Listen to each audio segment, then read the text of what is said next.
If you've just joined us. Look, domestic abuse. If your partner ever slaps you, would you leave or forgive? And what is your definition of domestic abuse? Is a slap in anger acceptable in a loving relationship? Now, Layla Moran is the MP for Oxford West and Abingdon, and she is the favourite to replace Sir Vince Cable as leader of the Liberal Democrats. But she has admitted she was arrested and held by police after slapping an ex-boyfriend. Happened at a party conference, and it began as an argument over a lost computer cable. Now, because she's running and is hotly tipped to be the leader of the Liberal Democrats, she's preempted any kind of press attention, and she's just put it out there. Earlier, I spoke to former Metropolitan Police Officer Colin Sutton. He says there's no justification for what she did. She has the opportunity, or had the opportunity, to come out and say, look, I did this. I was a domestic abuser. I offered violence to my partner. It's wrong. I know it was wrong. I've learnt. Let's move on. But instead what she does is release a statement which really tries to soften the blow. She gives a context that the relationship was under stress. She adds in the word, I felt threatened. And then she says, we both now recognise it wasn't our finest hour. It's classic sort of stuff that domestic abusers do. They try to put the blame onto the other party, try to justify what they've done, and there can never be justification for offering violence to somebody with whom you're in a relationship. Colin, who spoke to us earlier, former Metropolitan Police Officer. Well, listening to that is Natalie. Natalie is the creator of the Day programme, which is a multimedia platform to teach people, young people in particular, about domestic abuse. Natalie, welcome to the programme. Hello. I'm kind of surprised this story isn't getting the kind of attention it should, given the context of who it is and what happened. What do you make of what you just heard there? Well, I think one of the things that generally we're looking at in terms of the news cycle at the minute is Brexit is taking over everything, isn't it? I mean, I don't think anybody even knew Vince Cable had stepped down. So I think generally looking at the wider context might suggest why some of the news isn't covering this as much as it would at other times. And I think it's a complex one. So when we look at domestic abuse and particularly looking at coercive control, that there's usually a pattern of behaviour, that physical violence alone, it always comes alongside other forms of abuse. So emotional abuse, putting somebody down, isolating somebody from their friends and family.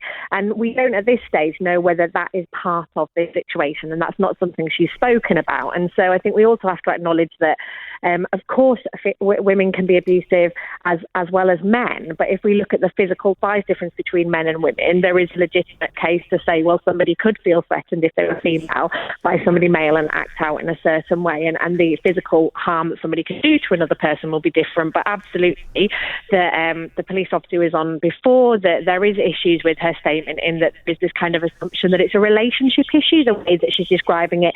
We both had this problem, and that's a really big problem. It's a really big myth about domestic abuse. It's a relationship issue, and it's not. It's the issue of somebody who's abusive. That what she said, and I'm just quoting from her timeline. The relationship had come under enormous strain in preceding months, and regrettably it escalated. And in the heat of the moment, I slapped him because I felt threatened. We both recognise, it says, it wasn't our finest hour, and we're both at the time and continue to be grateful that the police mediated and calmed things down. She still slapped him. Absolutely, and that's wrong. Violence is always wrong in any context, whoever is doing that violence. And so the fact that she's made this statement, we can either see it as trying to get ahead of it is definitely trying to get ahead of the media in this.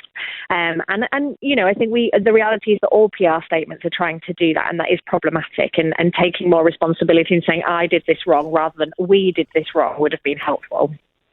You the creator of the Day programme, multimedia platform to teach people, especially young people in particular, about domestic abuse, because it's important we set out what the parameters are. That's why this story can. The fact that she's an MP, we can park that to one side. You just don't hit someone.